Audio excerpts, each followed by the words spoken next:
ನಮಸ್ಕಾರ ಸ್ನೇಹಿತರೆ, ಬೆಂಕಿ ಬಿರುಗಾಳಿ ಚಾನೆಲ್ಗೆ ತಮ್ಮೆಲ್ಲರಿಗೂ ಸ್ವಾಗತ. ನಾನಿವತ್ತು ಒಂದು ಸರ್ಕಾರಿ ನೌಕರರಿಗೆ ಗುಡ್ ನ್ಯೂಸ್ ಅನ್ನುವಂಥ ಸುದ್ದಿಯನ್ನು ಈ ಸಂದರ್ಭದಲ್ಲಿ ಪ್ರಸ್ತುತಪಡಿಸ್ತಾ ಇದ್ದೇನೆ. ಇದು ನಿಜಕ್ಕೂ ಕೂಡ ಒಂದು ಶುಭದಾಯಕ ಸುದ್ದಿ ಅಂತಲೇ ನನ್ನ ಭಾವನೆ. ಅದು ಕೂಡ NPS ಹುದ್ದೆಯಲ್ಲಿ ಇರ್ತಕ್ಕಂಥವರಿಗೆ ಇದು ಒಂದು ತುಂಬ ಮಹತ್ವದ ಸುದ್ದಿ ಅನ್ನುವಂಥದ್ದು. ಜೊತೆಗೆ ಎಲ್ಲರೂ ಕೂಡ ತಮ್ಮ ಒಂದು ಸೇವೆಯನ್ನು ಸಮರ್ಪಕವಾಗಿ ನಿರ್ವಹಣೆ ಮಾಡಿದ ಮೇಲೆ ಅವರು ನಿವೃತ್ತರಾದ ತರುವಾಯ ಅವರಿಗೆ ಸರ್ಕಾರದಿಂದ ಪಿಂಚಣಿ, ಅದು ಕೂಡ ಈಗ ಇರುವಂತೆ ಪಿಂಚಣಿ OPS ಪಿಂಚಣಿಯನ್ನು ಜಾರಿಗೆ ತರುವುದಾಗಿ ಮಾನ್ಯ ಮುಖ್ಯಮಂತ್ರಿಗಳು ಈಗಾಗಲೇ ಹೇಳಿದ್ದಾರೆ ಕೂಡ. ಅದನ್ನು ಕೂಡ ನಾನು ಈ ಸಂದರ್ಭದಲ್ಲಿ ಪ್ರಕಟಪಡಿಸ್ತಾ ಇದ್ದೇನೆ. ಜೊತೆಗೆ ಸರ್ಕಾರದ ಚುನಾವಣಾ ಪ್ರಣಾಳಿಕೆಯಲ್ಲಿ ಘೋಷಿಸಿದಂತೆಯೇ ಅವರು NPS ಅನ್ನು ನಾವು ರದ್ದುಗೊಳಿಸ್ತೀವಿ, OPS ಅನ್ನೇ ಮತ್ತೆ ಜಾರಿಗೆ ತರ್ತೀವಿ ಅನ್ನುವಂಥ ಒಂದು ಚುನಾವಣಾ ಪ್ರಣಾಳಿಕೆಯಲ್ಲಿ ಕಾಂಗ್ರೆಸ್ ಪಕ್ಷದ ಒಂದು ಚುನಾವಣಾ ಪ್ರಣಾಳಿಕೆಯಲ್ಲಿ ಘೋಷಣೆ ಮಾಡಲಾಗಿತ್ತು. ಅದರ ಒಂದು ಮುಂದುವರಿದ ಭಾಗವಾಗಿ ಈಗ NPS ನೌಕರರಿಗೆ ಒಂದು ಒಳ್ಳೆಯ ಅವಕಾಶವನ್ನು ಸರ್ಕಾರ ನೀಡಿ ಅವರನ್ನು ಕೂಡ ನಾವು OPSನಲ್ಲಿ ಸೇರ್ಪಡೆಗೊಳಿಸ್ತೀವಿ. ಅದಕ್ಕಾಗಿ ಈಗಾಗಲೇ ಸರ್ಕಾರದ ಇಲಾಖೆಯ ಮುಖ್ಯಸ್ಥರ ಜೊತೆಗೆ ಅವರು ಚರ್ಚೆಯನ್ನು ಕೂಡ ಮಾಡಿದ್ದಾರೆ. ಜೊತೆಗೆ ಇದರ ಪೂರ್ವಾಪರ ಒಂದು ವಿಚಾರವನ್ನು ಕೂಡ ಅವರು ಕೇಳಿದ್ದಾರೆ. ಹಾಗಿರುವಾಗ ವರದಿಯನ್ನು ಕೂಡ ಅವರು ಕೇಳಿರೋದು ಒಂದು ಶುಭದಾಯಕ ಸೂಚನೆ ಅನ್ನುವಂಥ ಭಾವನೆಯೂ ಕೂಡ NPS ನೌಕರರಲ್ಲಿ ಉಂಟಾಗಿದೆ. ಯಾಕಂದರೆ NPS ನೌಕರರು ಸತತ ನಿರಂತರ ಪ್ರಯತ್ನದ ಹೋರಾಟದ ಫಲವಾಗಿ ಹಾಗೂ ರಾಜ್ಯ ಸರ್ಕಾರದ ನೌಕರರ ಒಂದು ಅಧ್ಯಕ್ಷರಾಗಿರ್ತಕ್ಕಂಥ ಷಡಕ್ಷರಿಯವರು ಹಾಗೂ ಎಲ್ಲ ಪದಾಧಿಕಾರಿಗಳ ಒಂದು ನಿರಂತರ ಪ್ರಯತ್ನದ ಫಲವಾಗಿ ಈಗ NPS ನೌಕರರು OPSನಲ್ಲಿ ಸೇರ್ಪಡೆಯಾಗಿ ಅವರು ತಮ್ಮ ಮುಂದಿನ ಒಂದು ಭವಿಷ್ಯವನ್ನು ಉಜ್ವಲಗೊಳಿಸಲಿದ್ದಾರೆ. ಹಾಗೂ ಅವರ ಒಂದು ಮುಂದಿನ ಜೀವನ ಆಶಾದಾಯಕ ಹಾಗೂ ಪರಿಪೂರ್ಣವಾದ ಜೀವನವನ್ನು ಅವರು ನಡೆಸುವಂತಾಗುತ್ತದೆ ಅನ್ನುವಂಥ ಒಂದು ಸಂದೇಶವನ್ನು ಕೂಡ ಈ ಸಂದರ್ಭದಲ್ಲಿ ರಾಜ್ಯ ಸರ್ಕಾರಿ ನೌಕರರಿಗೆ ಈ ಸಂದರ್ಭದಲ್ಲಿ ನಾನು ಹೇಳಲಿಕ್ಕೆ ಹೆಮ್ಮೆ ಪಡ್ತೀನಿ.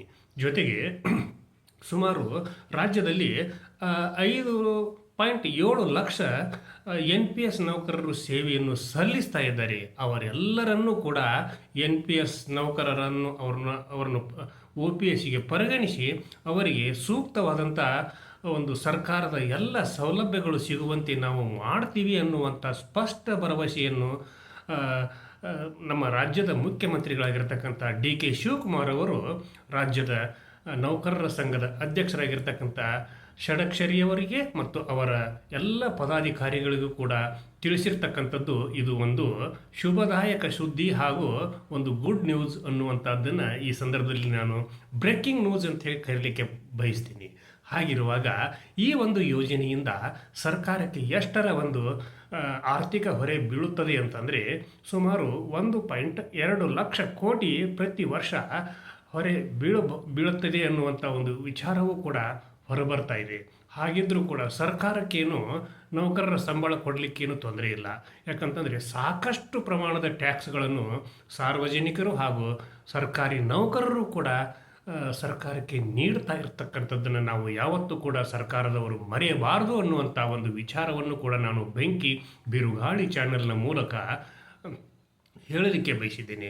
ಹಾಗಿರುವಾಗ ರಾಜ್ಯ ಸರ್ಕಾರಿ ನೌಕರರಂತಂದರೆ ನಿಜಕ್ಕೂ ಕೂಡ ಹೆಮ್ಮೆಯ ಕೆಲಸವನ್ನು ಮಾಡ್ತಿರ್ತಕ್ಕಂಥವ್ರು.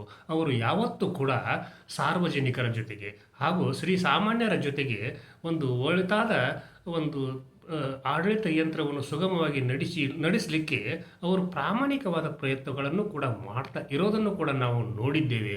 ಹಾಗಿರುವಾಗ ಸರ್ಕಾರದ ನೌಕರರಂತಂದರೆ ನಿಜಕ್ಕೂ ಕೂಡ ಸರ್ಕಾರದವರೇ ಅವರು, ಸರ್ಕಾರನೇ ನೌಕರರನ್ನುವಂಥ ಭಾವನೆಯು ಕೂಡ ಸರ್ಕಾರದ ಸಾರ್ವಜನಿಕರಲ್ಲಿ ಇರುವಾಗ ಸರ್ಕಾರಿ ನೌಕರರಿಗೂ ಕೂಡ ನಾವು ಒಳಿತನ್ನು ಬಯಸಬೇಕಾಗಿರ್ತಕ್ಕಂಥದ್ದು ಸಾರ್ವಜನಿಕರ ಹಾಗೂ ಸಮಾಜದ ಒಂದು ಪ್ರತಿಪಾದನೆ ಆಗಬೇಕು. ಅವರಿಗೂ ಕೂಡ ನಾವು ಬೆನ್ನೆಲುಬಾಗಿ ನಿಂತರೆ ಅವರು ಕೂಡ ಮುಂದೆಯೂ ಕೂಡ ತಮ್ಮ ಪ್ರಾಮಾಣಿಕವಾದ ಸೇವೆಯನ್ನು ಸಾಮಾನ್ಯರಿಗೆ ಸಲ್ಲಿಸುವಂಥ ಒಂದು ಅವಕಾಶವನ್ನು ಅವರು ಕಳೆದುಕೊಳ್ಳಲಿಕ್ಕೆ ಇಷ್ಟಪಡೋದಿಲ್ಲ ಅನ್ನುವಂಥದ್ದನ್ನು ಕೂಡ ನಾನು ಈ ಸಂದರ್ಭದಲ್ಲಿ ಸಾರ್ವಜನಿಕರಿಗೆ ಮತ್ತು ಸಮಾಜಕ್ಕೆ ಹೇಳಲಿಕ್ಕೆ ಬಯಸಿದ್ದೇನೆ.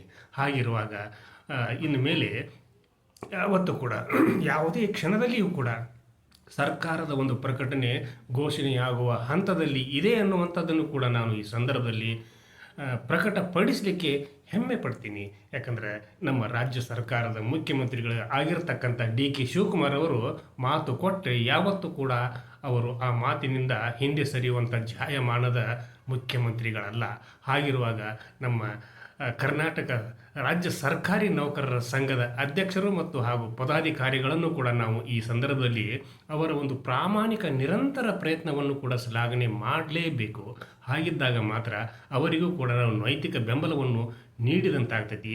ಅವರ ಒಂದು ಒಳ್ಳೆಯ ಕೆಲಸಕ್ಕೆ ಸಾರ್ವಜನಿಕರಾದಿಯಾಗಿ ಕೂಡ ಶಹಬ್ಬಾಷ್ಗಿರಿಯನ್ನು ಕೂಡ ನೀಡಲಿ ಅನ್ನುವಂಥ ಭಾವನೆಯೂ ನನ್ನದು.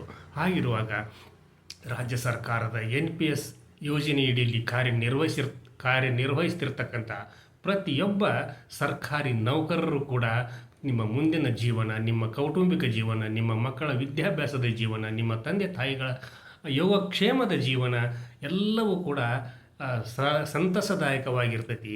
ಜೊತೆಗೆ ನಿಮ್ಮ ಒಂದು ಬಾಳಿನಲ್ಲಿ ನೀವೇನು ಕನಸುಗಳನ್ನು ಕಟ್ಕೊಂಡಿರ್ತೀರೋ ಅದು ಕೂಡ ನನಸಾಗುವ ಕಾಲ ಸನ್ನಿಹಿತವಾಗಿದೆ ಅನ್ನುವಂಥ ಒಂದು ಶುಭ ಸುದ್ದಿಯನ್ನು ಕೂಡ ನಾನು ಈ ಸಂದರ್ಭದಲ್ಲಿ ನಿಮಗೆ ಹೇಳಲಿಕ್ಕೆ ಬಯಸಿದ್ದೇನೆ.